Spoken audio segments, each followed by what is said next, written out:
Queridos amigos de Radio Cristiandad, bienvenidos a estos especiales que estamos haciendo con ocasión de haberse cumplido los 50 años de la instauración del Novus Ordo Missae.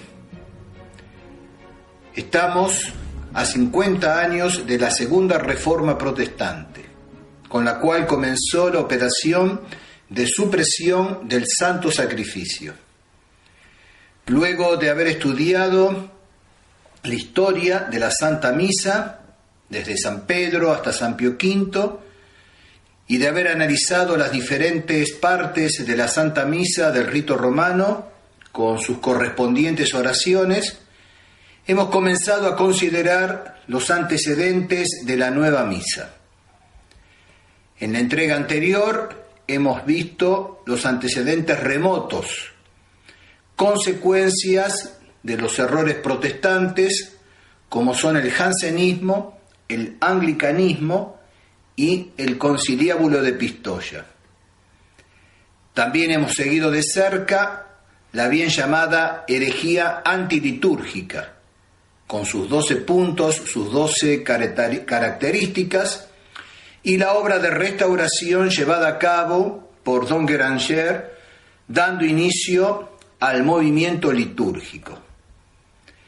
En la presente entrega y las siguientes nos toca considerar la desviación de este movimiento litúrgico, todo lo cual desembocará en la nueva misa. Veamos entonces hoy la historia de la misa tradicional desde San Pío X hasta Pablo VI. Debemos completar este trabajo, este tema, con las dos entregas siguientes. Hoy comenzaremos a ver la desviación del movimiento litúrgico. Sabemos que este movimiento lo lanzó Don Guéranger y, alentado por San Pío X, debía dar aún grandes frutos a la Iglesia. Y sin embargo, en 1947, Pío XII lo acusó de llevar ramas enfermas, y algunos de sus responsables defendían ya las teorías radicalmente opuestas a las tesis de Don Guéranger. La historia subsecuente del movimiento litúrgico, hemos dicho, es entonces una desviación. Y si se analizan bien esos anales, se puede comprobar que ese descarrío es la preparación de la nueva misa. Los católicos no estaban a la altura de la liturgia. Esta observación es el fundamento del vasto esfuerzo de fines del siglo XIX para guiar a los fieles hacia el culto divino y hacerles descubrir las riquezas de la liturgia. Don Guéranger inicia el movimiento y San Pío X lo estimula.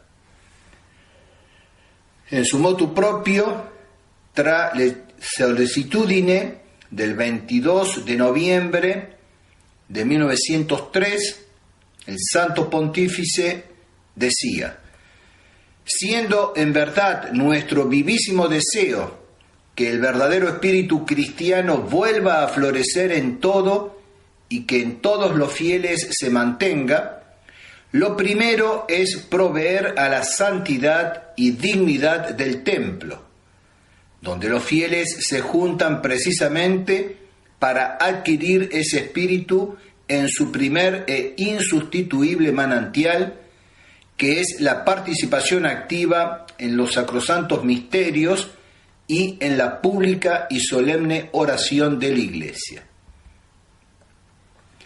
Por lo tanto, San Pío X, para despertar el espíritu cristiano, para hacerlo florecer, quiere proveer justamente a la dignidad, a la santidad del templo a través de la Santa Liturgia. Pues bien, aparecieron tres focos principales de este movimiento litúrgico. En Francia, en primer lugar, gracias a Solesmes y sus fundadores, los benedictinos hacen mucho para difundir el espíritu litúrgico. Y se destacan Don Monquerot, Don Grea y Don Besse. Pero la expulsión de los religiosos bajo la Tercera República, en 1903, desplaza el centro de gravedad del movimiento litúrgico hacia Bélgica. Otro foco litúrgico es en Alemania. Allí se conoció el espíritu de Don Guéranger gracias a la abadía de Beuron y sus muchas fundaciones, cuyos fundadores pasaron justamente por la abadía de Solesmes, donde había estado Don Guéranger. La reflexión litúrgica se desarrolla alrededor del monasterio de María Lache, con Don Herwijgen y Don Cassel. También en la abadía de los agustinos, en Austria, con Don Pius Parge y Romano Guardini. Y en Bélgica, allí se heredó el legado de Don Guéranger en la fundación de Maredsous en 1872 por los monjes de Beuron. En el período de entreguerras, los grandes nombres de la renovación litúrgica son belgas: Don Fostiger, Don Gaspard Lefebvre, Don Marmion, Don Vander, Don Lambert Baudin, quien ejerció una influencia considerable, como veremos a continuación. Después de la Segunda Guerra Mundial, Francia recupera su lugar en el movimiento litúrgico con el Centro de Pastoral Litúrgico, fundado por los dominicos. La influencia de los movimientos litúrgicos alemán y belga, con Don Baudouin a la cabeza, fue muy marcada. Las raíces de la actual desolación y destrucción de la liturgia se han de buscar en la desviación doctrinal de este movimiento litúrgico. Los fautores de la reforma litúrgica y especialmente del Novus Ordo Missae pretenden ser los continuadores de la obra de Don Guéranger y de San Pío X. En realidad, apoderados de este movimiento, le dan un sentido totalmente contrario al que le habían dado sus fundadores. Lo revierten, lo hacen un movimiento antilitúrgico y un verdadero caballo de Troya en la Iglesia. Consideraremos a grandes rasgos la desviación operada en el seno del movimiento litúrgico, es decir, vamos a considerar el nacimiento y el desarrollo del movimiento antilitúrgico, y descubriremos que el objetivo principal de sus fautores era destruir la Santa Misa y reemplazarla por la Nueva Misa, penetrada esta de ambigüedad y favorecedora de la herejía. Este estudio nos permitirá ver las ideas madre de la Reforma, que preanuncian los errores y las desviaciones del Novus Ordo, es decir, la concreción más importante de dicha reforma. Entrando ya en los detalles, vamos a ver en una primera etapa, desde 1914, la muerte de San Pío X, a 1939. ¿Y qué es lo que pasa en este periodo? Es una verdadera contaminación del movimiento litúrgico. En un primer lugar tenemos que considerar el movimiento belga y Don Lambert Baudouin, cuya vida se extiende de 1873 a 1960. Entonces, en primer lugar, el movimiento belga con Don Lambert Baudoin. Este, como veremos, fue condenado por Pío XI en la encíclica Mortale Unanimos, sin ser nombrado, pero fue condenado, y sus ideas ecuménicas triunfarán en el Vaticano II y en la nueva liturgia.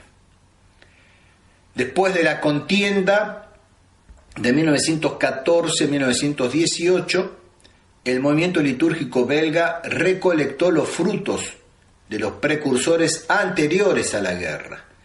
Una falange de sacerdotes piadosos y celosos trató de asociar a los fieles a la oración de la Iglesia. Señalemos algunos datos. La amplia difusión de los misales latino-franceses, siendo el de don Gaspar Lefebvre el que tuvo un éxito inmenso. Don Gaspar Lefebvre vivió entre 1880 y 1966. Incluso su misal traducido es conocido también en castellano, en su versión latino-española, latino-castellana. Otro punto a señalar, además de la amplia difusión de los misalitos, la inquietud por una espiritualidad más litúrgica, la piedad personal más asentada sobre el ciclo litúrgico. También una reaparición del canto gregoriano en las parroquias, la multiplicación de misas alternantes, es decir, donde la multitud canta el ordinario de la misa, el Kyrie, el Gloria, el Credo, etc. Eso se llama entonces misas alternantes. Pues se multiplican estas misas alternantes donde justamente la multitud alterna con el coro. Otro dato a tener en cuenta, la aparición de las misas rezadas dialogadas, en las que los fieles responden a las oraciones del sacerdote y ya no solo es el acólito, sino todo el pueblo, todos los asistentes responden a las oraciones del sacerdote, por eso se lo llama misa dialogada. Y luego incluso la costumbre de recitar con el sacerdote las partes cantadas por la multitud en las misas cantadas.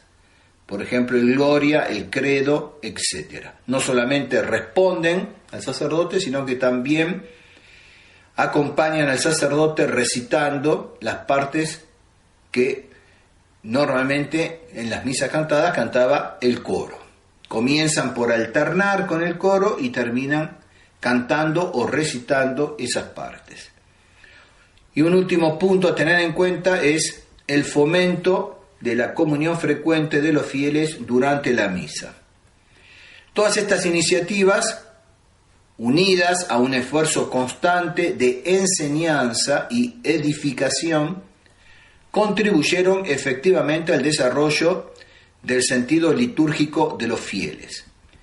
Repasemos rápidamente esos puntos que hemos enumerado, esos datos: la amplia difusión de los misales, la inquietud por una espiritualidad más litúrgica, la reaparición del canto gregoriano, la multiplicación de las misas alternantes, cantadas, alternando, la multitud con el coro, la aparición de las misas rezadas o dialogadas y el fomento de la comunión frecuente. Todas estas iniciativas, decimos, unidas a un constante esfuerzo por enseñar, hacer de la liturgia una catequesis, contribuyeron efectivamente al desarrollo del sentido litúrgico de los fieles. En 1920, don Gaspar Lefebvre definió así el apostolado litúrgico. Estas son sus palabras: restaurar en Cristo la sociedad cristiana, haciéndola, primero, glorificar a Dios por el ejercicio digno y consciente del culto oficial que se le debe, y segundo, santificarse a sí mismo mediante la participación activa en la liturgia, que es, según San Pío X, la fuente principal e indispensable del verdadero espíritu cristiano. Esta definición de don Gaspar Lefebvre, si la analizamos, vemos que pone las cosas en su lugar. La liturgia es, ante todo, el culto de Dios. También tiene un papel de educación, de instrucción del pueblo cristiano, papel importante, al que todos los siglos ha rendido homenaje, pero que siempre debe permanecer subordinado al objeto principal. Repito la definición de Lefebvre del apostolado litúrgico: restaurar en Cristo la sociedad cristiana, haciéndola glorificar a Dios por el ejercicio digno y consciente del culto oficial que se le debe, y segundo, santificarse a sí mismo mediante la participación activa en la liturgia. De hecho, uno de los grandes pioneros del movimiento litúrgico belga, don Lambert Baudouin, que repetimos, vivió entre 1873 y 1960, tiende a invertir ambos fines de la liturgia. Don Baudouin invierte los fines de la liturgia. Primero, la participación activa de los fieles en la liturgia, posponiendo la glorificación de Dios. Además, su ecumenismo lo llevó al final de su vida a posiciones más bien heterodoxas. Muy cauteloso en sus escritos, era mucho más subversivo en privado y alentaba a los jóvenes predicadores liberales a no abandonar la iglesia, sino a trabajar en el interior. Y así fue uno de los grandes pioneros de Vaticano II, tanto en la liturgia, el ecumenismo y la colegialidad, como en la confusión entre los órdenes natural y sobrenatural. Ya en 1919 enseñaba diciendo: la vida divina, tocando la naturaleza humana en uno de sus puntos, que es la naturaleza singular de Cristo, toda la especie y todo el universo, cada uno según su propia naturaleza, tiene su parte de este contagio divino. Además, el hecho de la encarnación confiere ya una consagración a nuestra especie. Muy peligrosas esas palabras de don Baudouin. A la edad de 33 años, entra en los benedictinos de Montcésar, después de toda una vida centrada en el apostolado activo en el mundo. Estaba particularmente interesado en la liturgia, en su aspecto formador y educativo. Don Froger de Solesmes explica: la acción de don Lambert Baudouin no solo dio un nuevo impulso al movimiento que suscitó don Guéranger, sino que también llevó a la liturgia a una nueva luz. La opinión de don Baudouin, decía, ya no se parece mucho a la de don Guéranger, la de la oración contemplativa, a un lirismo desinteresado que canta su amor sin más preocupación que la alabanza. Este aspecto de la liturgia, don Baudouin no lo desconoce, pero prefiere enfatizar su aspecto didáctico. Esto era escrito en 1925 por don Froger. Esta tendencia, entonces, en su aspecto didáctico, va ganando importancia con el tiempo, mientras que don Baudouin descubre las liturgias orientales. En efecto, enviado a Roma, desconcierta a su nuevo superior, quien nota una excesiva y marcada inclinación al activismo. Lo juzga, son palabras de él, de un temperamento muy sanguíneo, de una imaginación extremadamente viva, convirtiéndose en fuego y llama para sus proyectos, casi desdeñoso de la Iglesia occidental, un hombre fuertemente inclinado hacia la actividad externa. Vayamos viendo aspecto didáctico de la liturgia: gran atracción por la Iglesia oriental, desdeña la Iglesia occidental, temperamento fogoso, sanguíneo, inclinado a la actividad externa. Pío XI, que está muy interesado en Rusia, acoge con satisfacción el proyecto de fundar un monasterio benedictino de rito oriental en Amet-sur-Meuse. Se trata de favorecer la conversión de los ortodoxos, pero don Lambert está listo para eso a expensas de extrañas concesiones doctrinales. Esto preocupa al prefecto del Santo Oficio. ¿Quién era el prefecto del Santo Oficio en ese momento? Nada más y nada menos que el cardenal Merry del Val, el ex secretario de Estado de San Pío X. Ahora ocupaba el lugar de prefecto del Santo Oficio. Y esta tendencia hacia lo oriental, hacia los ortodoxos, incluso haciendo concesiones doctrinales, preocupa al Santo Oficio. Por otra parte, don Baudouin, como teólogo del cardenal Mercier, se lanza en plena actividad ecuménica. Las señales de advertencia se multiplican. La revista Irenicón, fundada por don Baudouin, propone un nuevo ecumenismo que relativiza el dogma católico. Don Baudouin entra en contacto con los anglicanos y elabora la teoría de una iglesia anglicana unida pero no absorbida. Y finalmente, en la abadía de Amet, los monjes católicos pasan a la ortodoxia.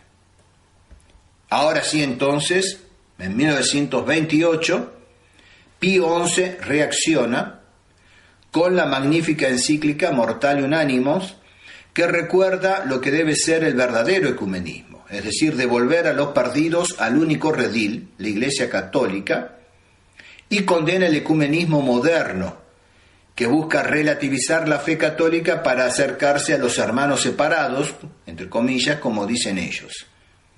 La unidad de la Iglesia no está por hacerse, enseña Pío XI, ya está realizada en la Iglesia Católica y todos los cristianos deben reunirse en esta única Iglesia. Don Baudouin es golpeado, renuncia a su cargo en la abadía de Amet, una nueva sanción romana le cae en 1928 y se exilia en Berry, donde el arzobispo de Bourges le confía un ministerio de retiros sacerdotales y tiene una gran influencia a través de estos en el movimiento litúrgico francés, comunicando sus ideas ecuménicas a los jóvenes sacerdotes que irán más tarde mucho más lejos que él.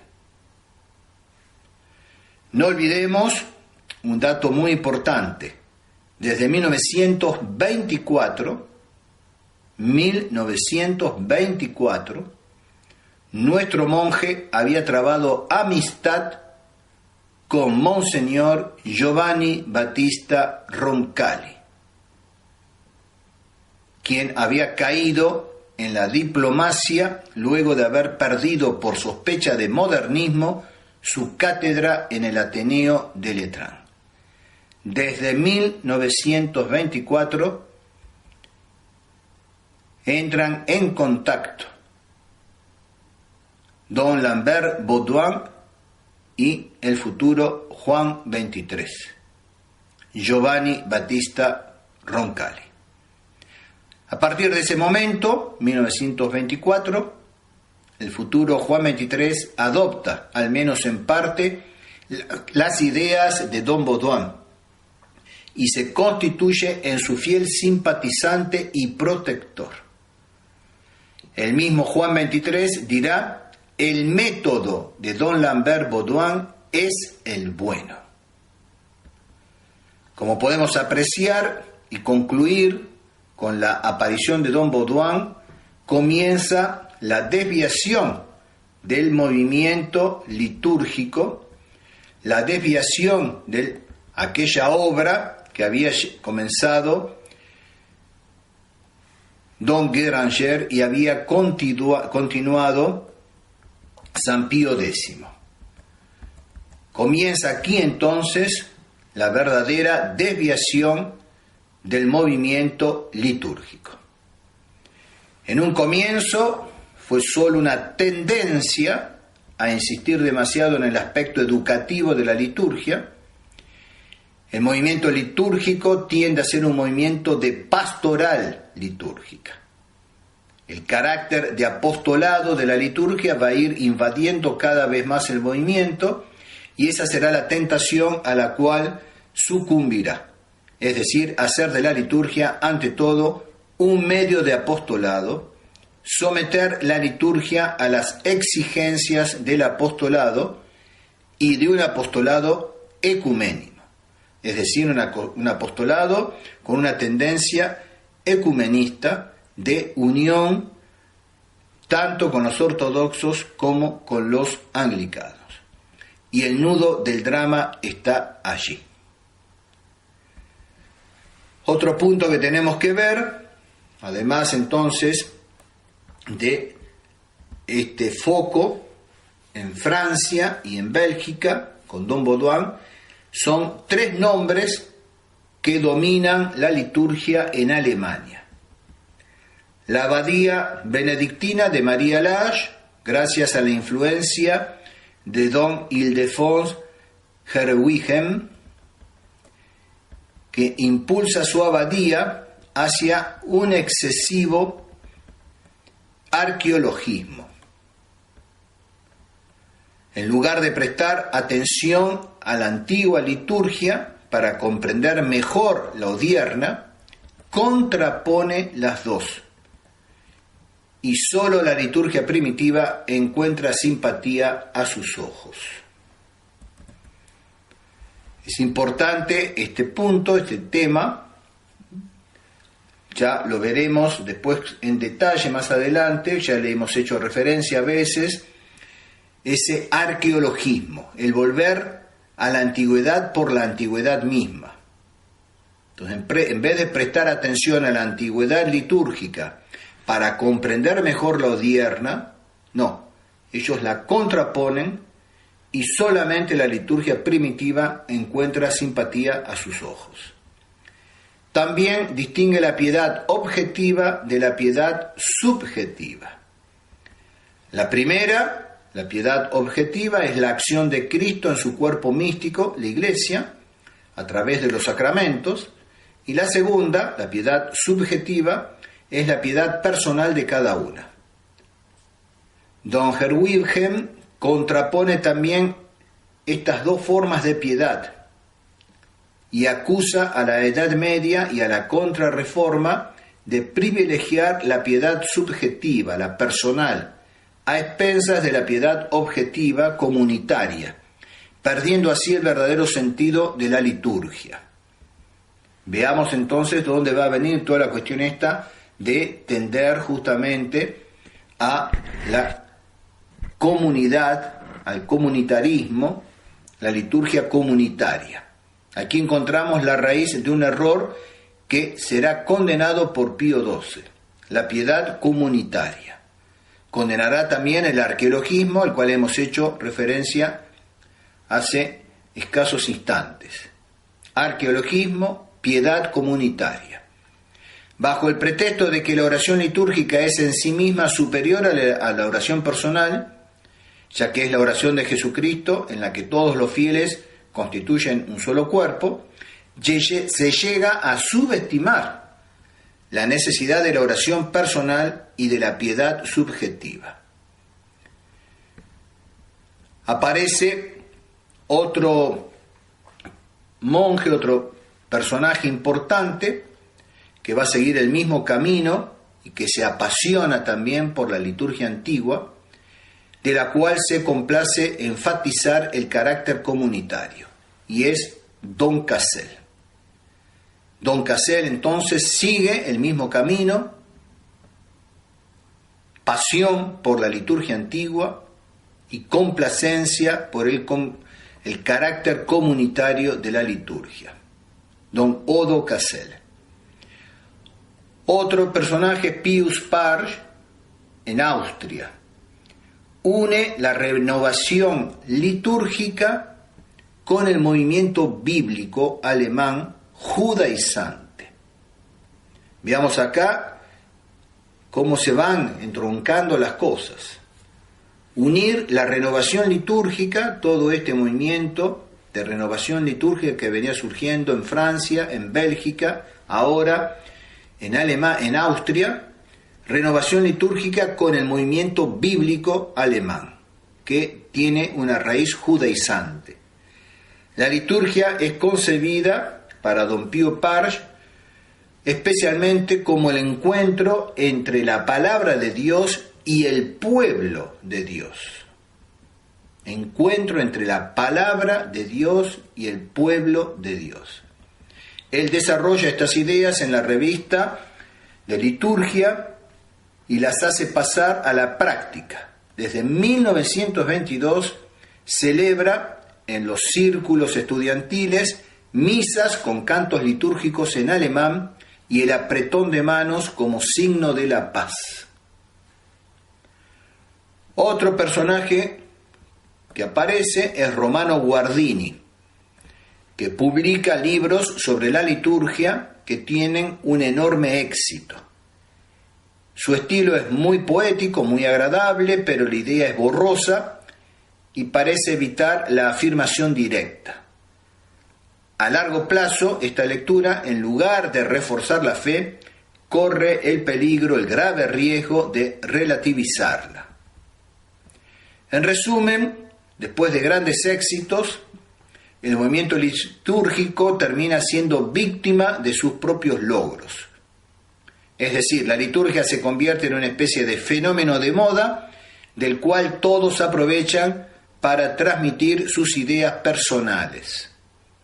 Se tiende a olvidar el carácter de adoración al considerar su aspecto comunitario y pastoral, es decir, educativo. Se olvida entonces el carácter de adoración, el primer fin de la liturgia, que es la adoración, rendir el culto que le es debido a Dios, para considerar su aspecto comunitario y pastoral, educativo, catequético. La misa se considera cada vez más no principalmente como un sacrificio, sino como una asamblea de creyentes sobre la cual la liturgia debe ejercer influencia. Vemos entonces cómo el movimiento litúrgico se va encaminando, es un verdadero antecedente de la nueva misa. El movimiento litúrgico alemán pone gran énfasis en el carácter colectivo de la misa, mientras que Don Baudouin, fiel a sus convicciones ecuménicas, aunque condenado por Pío XI, quiere convertirlo en una herramienta unificadora para las llamadas por él denominaciones cristianas, en realidad, sabemos, simples sectas. Conclusión: este período nos presenta el desarrollo de las más graves desviaciones teológicas del movimiento litúrgico. Don Baudouin lo arrastra hacia un falso ecumenismo, María Lage lo pierde en el arqueologismo y comunitarismo, Don Pasch lo liga a la causa de un biblismo judaizante. Ecumenismo, arqueologismo, comunitarismo, biblismo judaizante. Ya encontramos aquí esbozados los principales errores que luego inspirarán el Novus Ordo Missae. El ecumenismo, con Don Baudouin, el antilatinismo, también con Don Baudouin, la negación del valor eucarístico de la Santa Misa, con don Verbruggen, la negación del valor sacrificial de la misa, con don Cassel, el comunitarismo o piedad colectivista, con don Parge, el arqueologismo, también con don Verbruggen, el sentimentalismo y el sensualismo, la experiencia religiosa, con Guardini, el biblismo judaizante, con don Parge. En resumen, la protestantización de la liturgia. Lo que era solo una tendencia en los años 30 se desarrollará y se radicalizará con ocasión de la Segunda Guerra Mundial. Bueno, esto es la primera parte hasta el año 1939, cuando comienza la desviación. La segunda etapa comienza entonces con ocasión de la Segunda Guerra Mundial y va de 1939 a 1958, que es la muerte de Pío XII. Este periodo lo podemos titular la radicalización de la desviación. La Segunda Guerra Mundial sirvió de acelerador. En 1943, Alemania, que estaba a la vanguardia en cuestión litúrgica, se dividió entre los progresistas y los conservadores, mientras que en Francia se funda el famoso Centro de Pastoral Litúrgica, el CPL, Centro de Pastoral Litúrgica. En Alemania, Monseñor Grover hace sonar la alarma y toma la iniciativa, en enero de 1943, para escribir una carta a sus colegas en el episcopado, los obispos de Alemania, señalando varias desviaciones del movimiento litúrgico. Él señala tendencia al arqueologismo, como ya lo hemos visto, y decía: lo que me preocupa es que al mismo tiempo que una crítica radical e injustificada de lo que hasta ahora era válido y de lo que ha ido apareciendo en el curso de la historia, encontramos el retorno práctico, audaz y brutal de normas y formas antiguas y muy antiguas, declarando abiertamente que, mientras tanto, hubo una evolución que sería una desviación. Con este párrafo, María Lage es puesta en la mira. Lo que me preocupa es que, al mismo tiempo que una crítica radical e injustificada de lo que hasta ahora era válido y de lo que ha ido apareciendo en el curso de la historia, entonces crítica de esto, encontramos el retorno práctico, audaz y brutal de normas y de formas antiguas y muy antiguas, declarando abiertamente que, mientras tanto, hubo una evolución que sería una desviación. Eso es una definición perfecta del arqueologismo, que veremos será condenado por Pío XII en 1947. Otra de las desviaciones que señala Monseñor Grover: énfasis excesivo en el sacerdocio general de los fieles, en detrimento del sacerdocio ministerial del sacerdote. Otro punto: insistencia particular en el aspecto de comida de la misa. Tesis del sacrificio comida. Otro punto: desprecio de las rúbricas litúrgicas y acentuación del aspecto pastoral de la liturgia. Uso generalizado de la misa dialogada, que Monseñor Grover no critica en sí misma, sino que es para los neoliturgistas la expresión de una concepción sobre el sacerdocio general y una forma de insistir en los derechos de los laicos a cooperar en el sacrificio de la misa. Una cosa es entonces la misa dialogada y otra cosa es la concepción que el movimiento litúrgico desviado le da a esa misa dialogada. Y entonces, si lo que quieren los neoliturgistas es la expresión de una concepción sobre un sacerdocio general y para insistir en los derechos de los laicos, entonces no. y por eso Monseñor Grover ve esa tendencia. Otra indicación, oposición entre la piedad personal, subjetiva, y la oración litúrgica, objetiva, que conduce al desprecio de la primera. Decía, me temo que con el tiempo el culto ya no sea más exteriorizado que interiorizado. Y por último, generalización del uso de la lengua vernácula, incluso en la misa, bajo el pretexto de satisfacer las demandas de los fieles, que sin embargo no quieren tanto, decía él. Utilizan a los fieles y le inculcan a los fieles ese deseo por la lengua vernácula. Encontramos, si hemos prestado atención, los mismos puntos denunciados por Don Guéranger como herejías antilitúrgicas, comunes a todos los heresiarcas durante todos los siglos.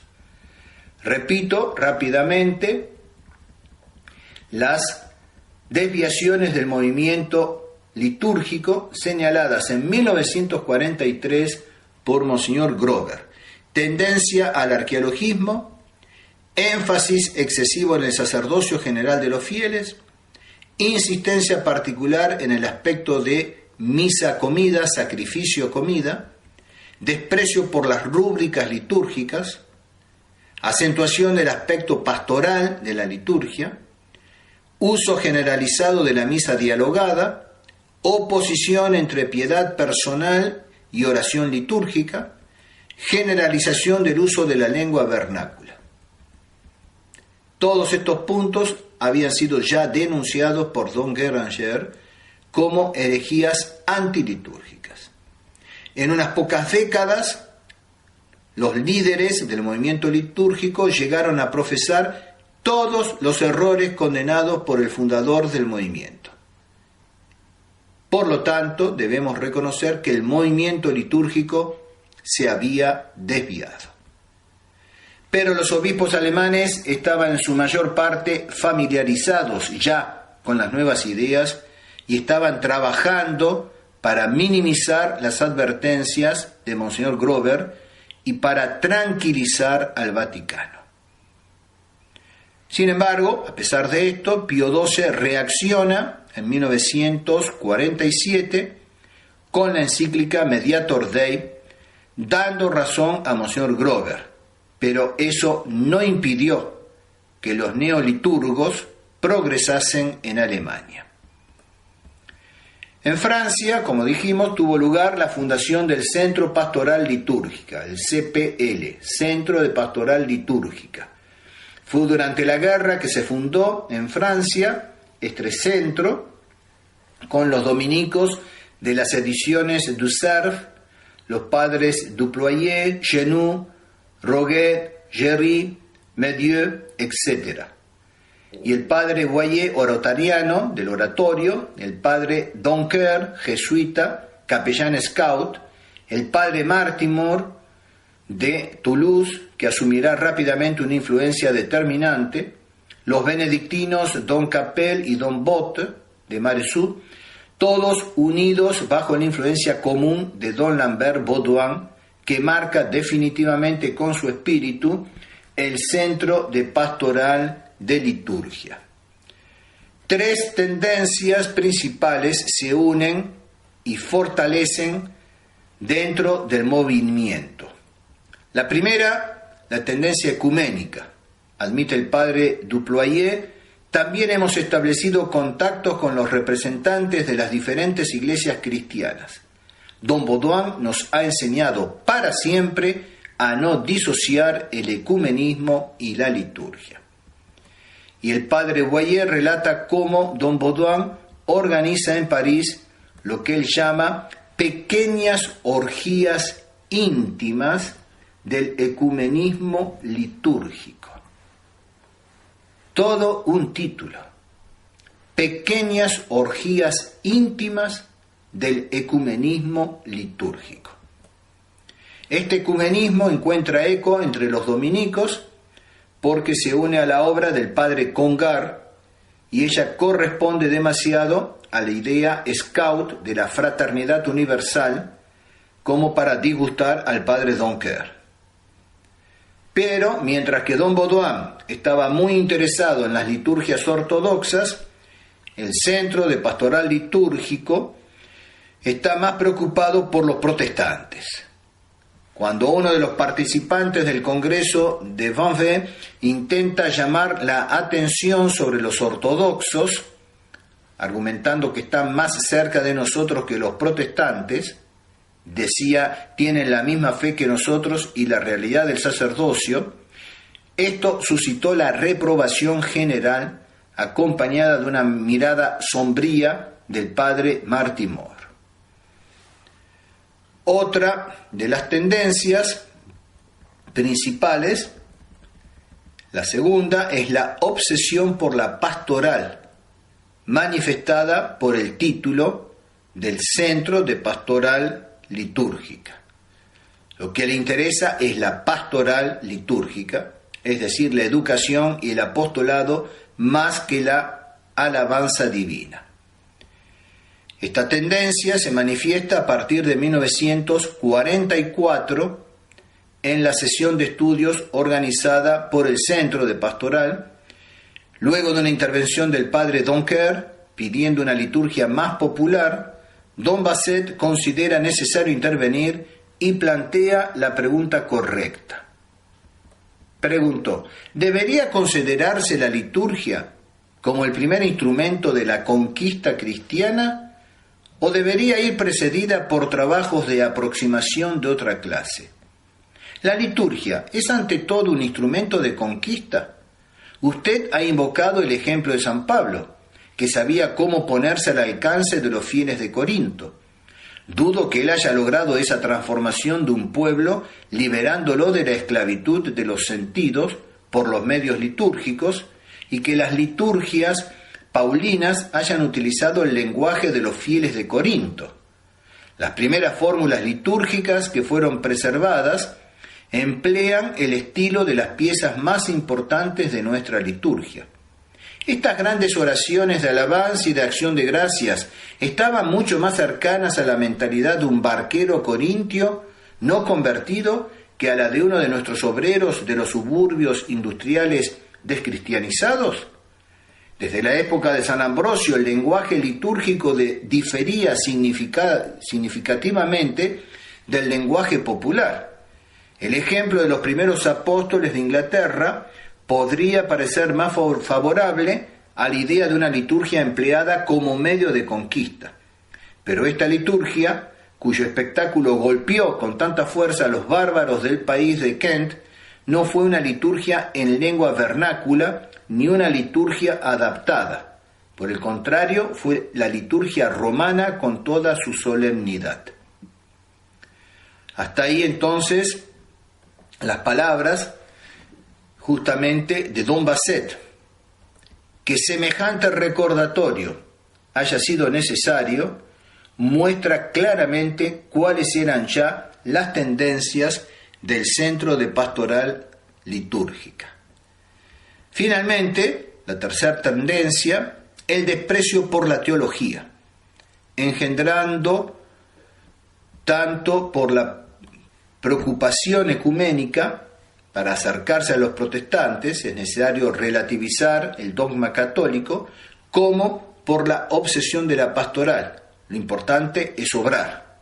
Entonces, desprecio por la teología, que conlleva la preocupación ecuménica, y también la obsesión de la pastoral. El cardenal Suard, consciente del peligro, le pide a don Glorieux que le dé un teólogo al Centro de Pastoral Litúrgica.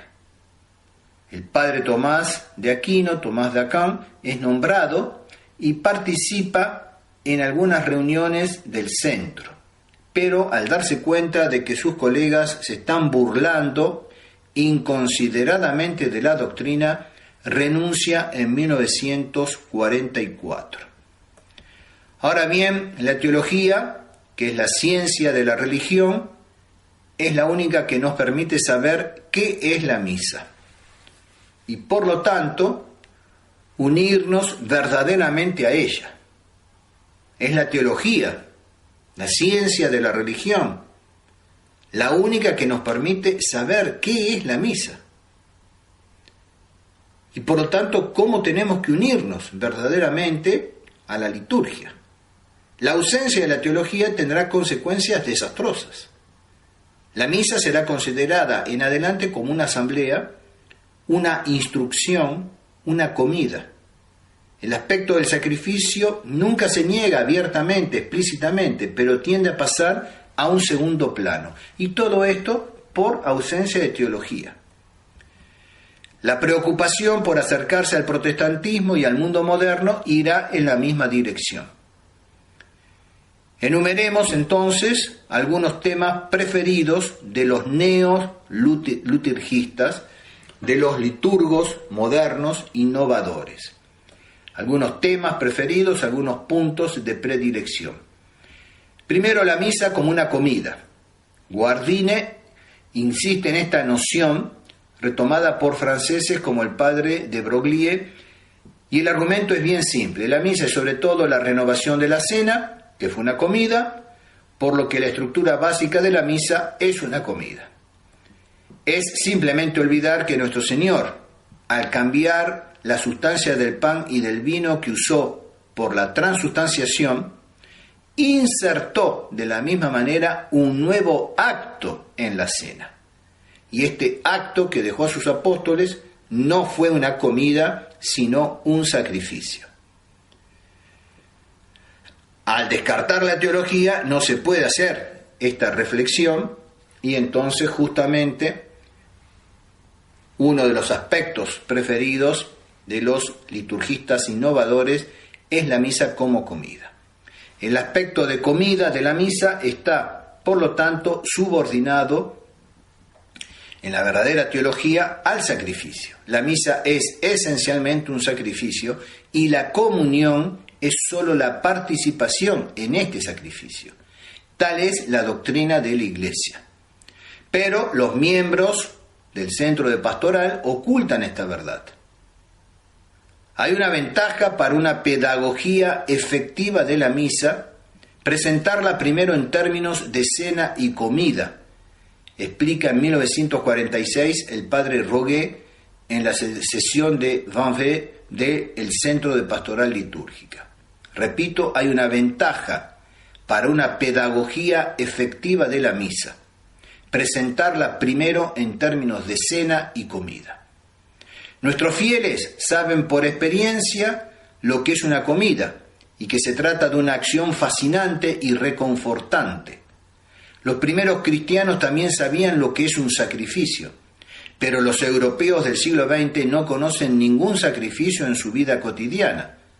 Ciertamente la noción de sacrificio solo es adecuada a la realidad misteriosa de la Eucaristía y de la misa, pero si ella puede satisfacer a los teólogos arraigados en la teología, no trae luz a los laicos, por lo que es recomendable presentársela solo después de una preparación teológica suficiente. Insistir entonces en el aspecto de la misa como una comida, como un banquete, simplemente porque según ellos los europeos del siglo XX no conocen ningún sacrificio en su vida cotidiana. Una anécdota: cuando era todavía simple catequista yo, en mi parroquia, antes de entrar al seminario, el nuevo párroco allá en 1975 trajo un nuevo catecismo. Y allí se decía, cuando se quería abordar el tema de la Sagrada Eucaristía, aquel que no haya participado nunca de un asado con sus amigos jamás comprenderá lo que es la misa. Aquel catecismo hereje de 1975 respondía a esta idea. He aquí, por lo tanto, la verdadera explicación de la misa reservada para los teólogos entrenados. Los simples fieles deben estar satisfechos con una especie de comida comunitaria, extraña pastoral. Pues bien, esto es uno de los temas preferidos de los liturgistas. Otro es la misa considerada como una asamblea. La noción es bastante cercana a la de comida. Se habla entonces de festín, de banquete, para remarcar mejor el carácter comunitario. El libro del padre Roger, La misa, aproximación del misterio, comienza con un capítulo sobre la asamblea. La preocupación de la comunidad del movimiento litúrgico alemán va en la misma dirección, como hemos visto. Pero esta visión es falsa. Un sacerdote puede rezar una misa privada sin que le falte absolutamente nada. Otro punto, la insistencia en la liturgia de la palabra, tema preferido también por los neoliturgos. Durante el tercer Congreso Nacional del Centro Pastoral Litúrgica, el padre Junel no dudó en hablar sobre la doble cumbre de la liturgia evangélica y la liturgia eucarística en esta doble presencia de Cristo, manifestada por la promulgación del Evangelio y la consagración de las oblatas. Doble cumbre de la liturgia evangélica y la liturgia eucarística. Doble presencia de Cristo manifestada en la promulgación del Evangelio y la consagración de las oblatas. El tema mismo de este congreso fue significativo: Biblia y liturgia. Se aproximaban, pues, al punto de vista protestante, para quien la Sagrada Eucaristía está en el centro del culto dado a Dios. Hablar de este modo de una doble presencia de Cristo lleva necesariamente a relativizar la presencia real en la Eucaristía, mientras que la división en la liturgia de la palabra y la liturgia eucarística eclipsa cuál es el principio de unidad de toda la misa, que es el sacrificio, ya que incluso la primera parte, que prepara para su realización efectiva, es parte del sacrificio de la misa. Resumiendo, las desviaciones del movimiento litúrgico alemán fueron combatidas por Monseñor Grover, arzobispo de Friburgo, pero este se encontraba aislado, pues los demás obispos sostenían la desviación del movimiento. Mientras el Papa Pío XII hace algunas precisiones doctrinales dirigidas al movimiento litúrgico alemán en especial, la Secretaría de Estado, vía Cardenal Maglione, hizo concesiones que alentaron a dicho movimiento. En Francia continúan los retiros de reciclaje de Don Baudouin, a lo que se suman muchas innovaciones anárquicas, primero en los campos scout, luego en los movimientos de acción católica y sobre todo en las colonias de vacaciones, en las cuales participan a partir de 1930 casi todos los seminaristas de Francia, donde son reciclados. Se va estrechando la relación entre el movimiento progresista, doctrinal y político y el movimiento litúrgico.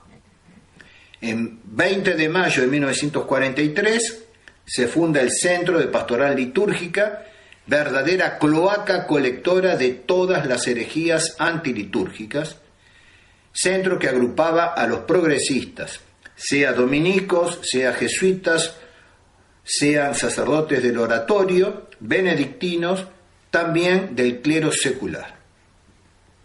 Al finalizar la Segunda Guerra Mundial, el movimiento litúrgico desviado reforzó notablemente sus posiciones, puso a punto un poderoso organismo de subversión litúrgica y elaboró su táctica de guerra, es decir, ganar para su causa a los obispos y así poder obrar en legalidad.